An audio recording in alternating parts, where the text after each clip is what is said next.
Assalamualaikum warahmatullahi wabarakatuh. Halo adik-adik semua dimanapun berada. Gimana kabarnya hari ini? Semoga semuanya sehat dan tetap semangat untuk mengikuti pembelajaran hari ini.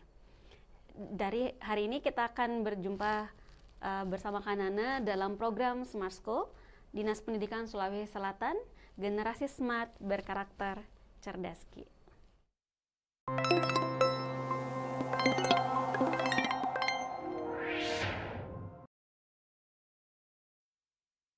Oke, adik-adik, di sesi yang ketiga ini kita masih akan melanjutkan materi tentang peluang majemuk. Nah, di dua sesi sebelumnya kita sudah mempelajari tentang peluang saling lepas, peluang tidak saling lepas. Nah, jadi hari ini kita akan membahas tentang peluang kejadian saling bebas. Nah, apa sih peluang kejadian saling bebas itu, atau bagaimana yang dikatakan saling bebas? Nah, jadi kejadian A dan B disebut saling bebas jika terjadinya kejadian A tidak mempengaruhi kemungkinan terjadinya kejadian B, ataupun sebaliknya, kejadian B tidak mempengaruhi terjadinya kejadian A. Nah, dengan kata lain, keduanya meskipun bisa terjadi secara bersama-sama, tetapi mereka tidak saling mempengaruhi atau tidak saling memengaruhi. Jadi bisa kita katakan atau dihitung rumus untuk peluang saling bebas, yaitu peluang A iris B sama dengan peluang kejadian A dikali dengan peluang kejadian B. Nah, kalau dua jenis peluang majemuk sebelumnya kita menggunakan jumlah, nah pada jenis yang ketiga ini kita akan menggunakan perkalian. Nah, terus Kak, bagaimana cara membedakan antara dua jenis yang lainnya yang menggunakan tambah dengan kali?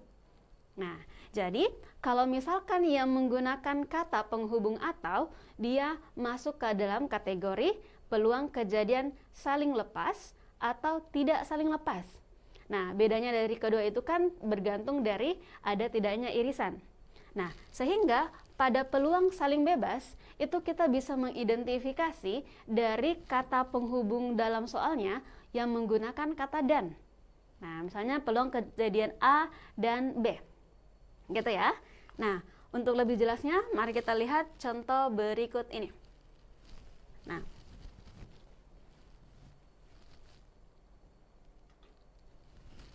oke, jadi dua buah dadu dilemparkan secara bersamaan.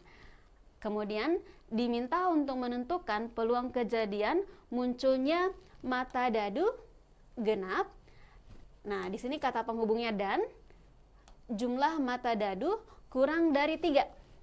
Nah, kalau misalkan yang kejadian A jumlahnya genap, berarti yang B itu yang jumlahnya kurang dari 3. Nah, yang kurang dari 3 kan jumlahnya hanya 2. Oke, berarti untuk kejadian B yang dimaksud di sini adalah berapakah banyak kejadian munculnya jumlah mata dadu 2. Nah, sehingga dari sini bisa kita tentukan untuk kejadian A-nya. Nah, kalau genap berarti setengah dari ruang sampelnya, yaitu 18. Sementara untuk kejadian B-nya, untuk yang berjumlah 2, itu kan bisa kita peroleh dari kombinasi 1 dengan 1 saja. Oke, berarti jumlahnya hanya ada 1.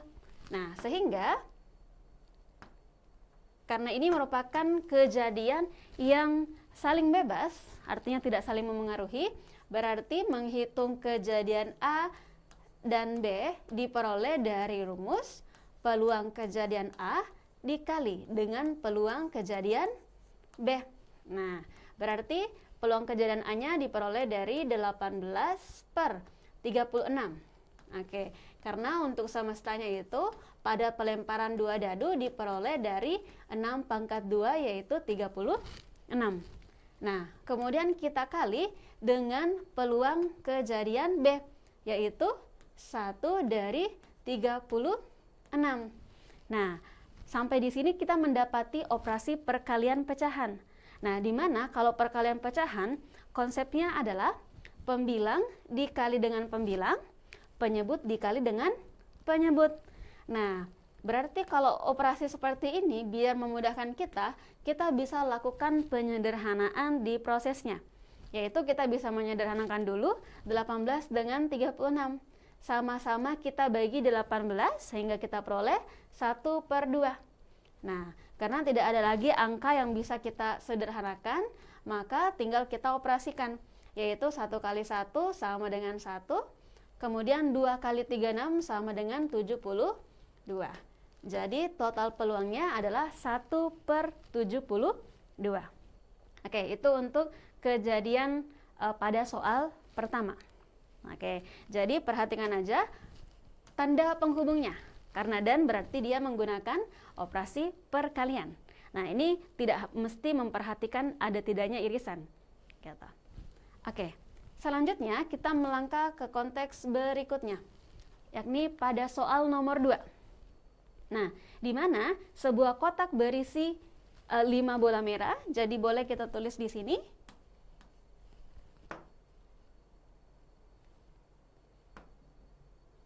Oke, bola merahnya ada 5, kemudian warna biru ada 3, kemudian warna kuning, biru ada 4, dan kuning ada 3 ya.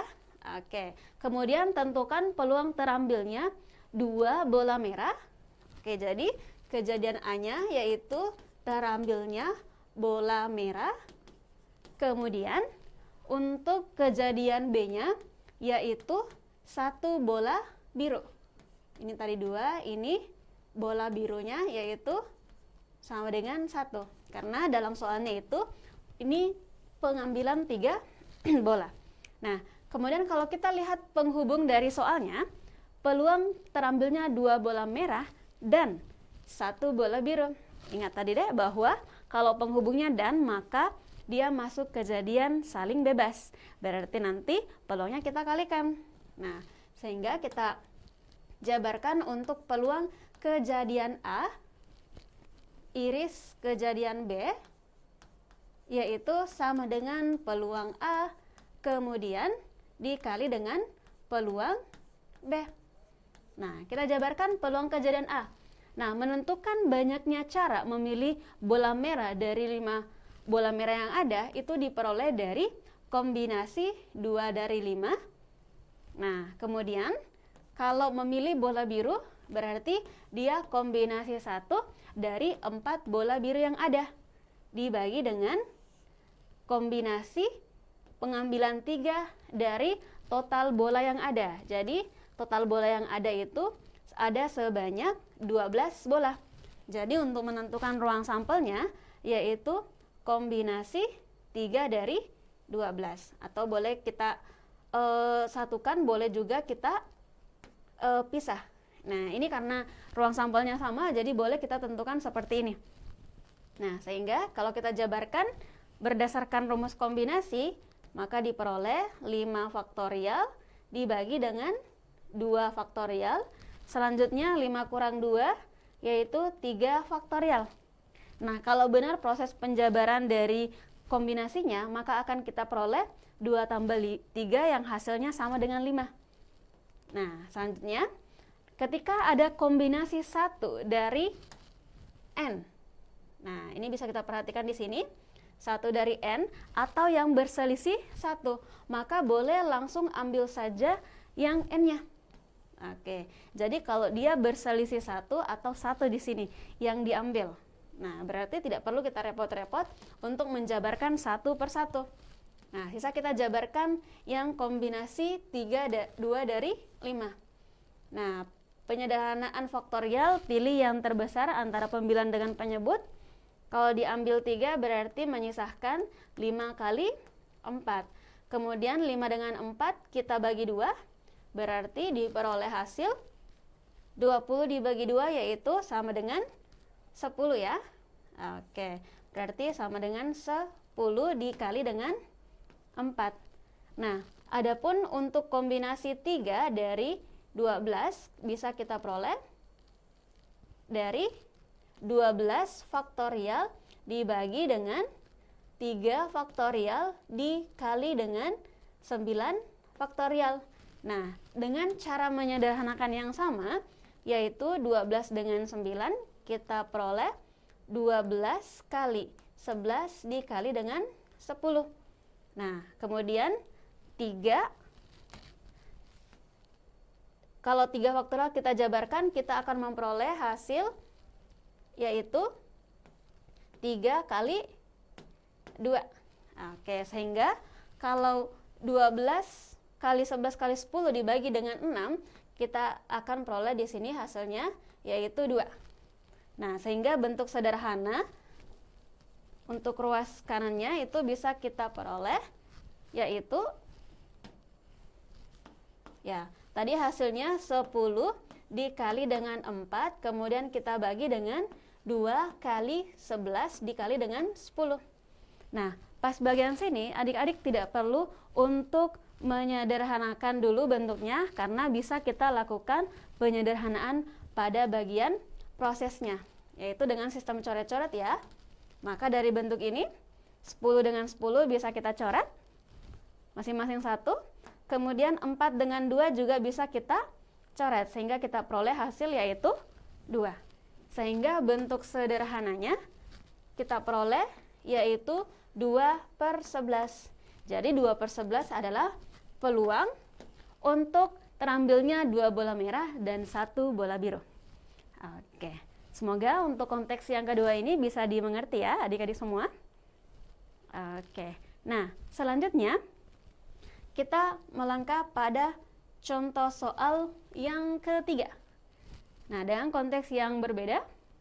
Nah, pada sebuah kotak terdapat 5 bola merah, kemudian 4 bola hijau dan 2 bola kuning. Oke, berarti untuk bola merah itu ada sebanyak 5, kemudian untuk bola hijau ada sebanyak 4 dan bola kuning ada sebanyak 2. Nah, jadi total bola yang ada itu ada sebanyak 11 bola. Nah, pertanyaannya, tentukan peluang terambilnya 2 bola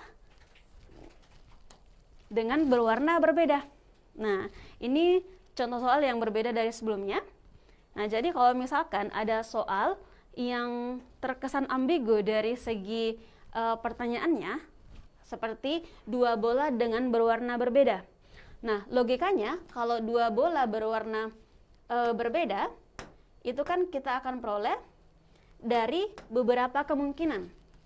Yakni kemungkinan pertama kita akan peroleh dari terambilnya 1 warna merah dan 1 warna hijau. Nah, karena kan di sini pengambilan 2 bola.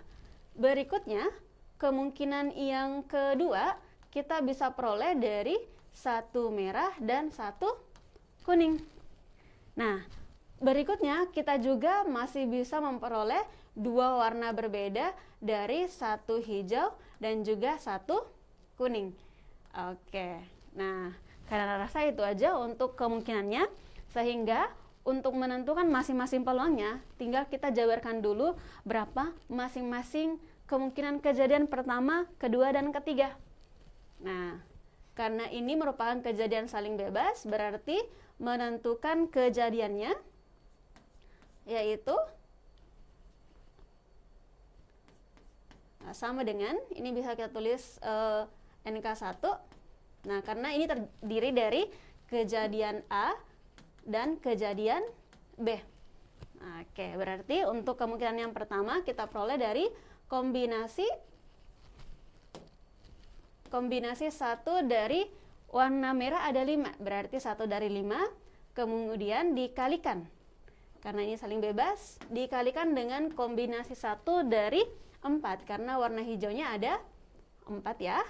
Oke, sehingga ingat tadi triknya deh, kalau misalkan diperoleh kombinasi 1 dari 5, R-nya sama dengan 1 atau berselisih 1 dengan N-nya, maka langsung saja kita peroleh 5 dengan 4 di sini. Oke, boleh langsung mengambil nilai N-nya. Oke, selama di sini adalah 1. Berarti hasilnya adalah 20. Nah, langkah yang sama untuk yang kedua, NK2, yaitu sama dengan kombinasi 1 dari 5, kemudian dikalikan kombinasi 1 dari 2. diperoleh hasil yaitu 5 kali 2. Hasilnya sama dengan 10. Nah, begitupun untuk kemungkinan ketiga. Oke, yaitu kombinasi 1 dari hijaunya ada 4, kemudian kuningnya ada 2. Berarti hasilnya adalah 4 dikali dengan 2. Oke, berarti hasilnya adalah 8. Oke. Nah, selanjutnya tinggal kita jumlahkan masing-masing kemungkinan. Oke, jadi karena kemungkinan 1, 2, dan 3 itu tidak bisa digabung, maka untuk menentukan total kemungkinan kejadiannya yaitu A iris B yaitu sama dengan peluang untuk kemungkinan pertama ditambah dengan peluang untuk kemungkinan kedua ditambah dengan peluang untuk kemungkinan ketiga. Oke, sebelumnya untuk menentukan jumlah kejadian dari percobaan ini yaitu diperoleh dari kombinasi 2 dari 11. Maka kita akan peroleh hasil yaitu 11 faktorial per 2 faktorial kali 9 faktorial. Nah, ini kalau kita sederhanakan diperoleh hasil 11 kali 10. Kemudian 10-nya kita sederhanakan lagi dengan 2, kita peroleh 5 dengan 1. Berarti totalnya adalah yaitu sama dengan 55. Oke, maka kalau kita jabarkan di sini, peluang untuk kemungkinan 1 yaitu 20 dibagi dengan 55, kemudian ditambah dengan 10 per 55, kemudian ditambah dengan 8 per 55. Maka akan diperoleh hasil yaitu 38 per 55. Nah, hasilnya sampai di sini saja. Karena bentuk ini itu sudah tidak bisa disederhanakan lagi. Nah, kalau kita memperhatikan bentuk yang ini, kita kan melihat bahwa oh, operasinya tambah. Nah, terus katanya tadi bahwa peluang untuk saling bebas itu kan operasinya ada perkalian. Nah, jadi untuk peluang saling bebasnya itu pada konteks menentukan masing-masing peluang kejadian, di mana peluang kejadian A dikalikan dengan peluang kejadian B. Jadi saling bebasnya pada ini. Nah, karena ada beberapa kemungkinan, maka tinggal kita jumlahkan masing-masing. Kalau ada 5 kemungkinan, maka jumlahkan sampai 5 kemungkinan. Oke, itu aja untuk peluang kejadian saling bebas. Semoga dapat dimengerti dan bisa dibedakan dengan 2 jenis peluang majemuk yang sebelumnya. Oke, sekian dari Kanana. Saya tutup untuk sesi ini. Sampai bertemu di sesi berikutnya. Assalamualaikum warahmatullahi wabarakatuh.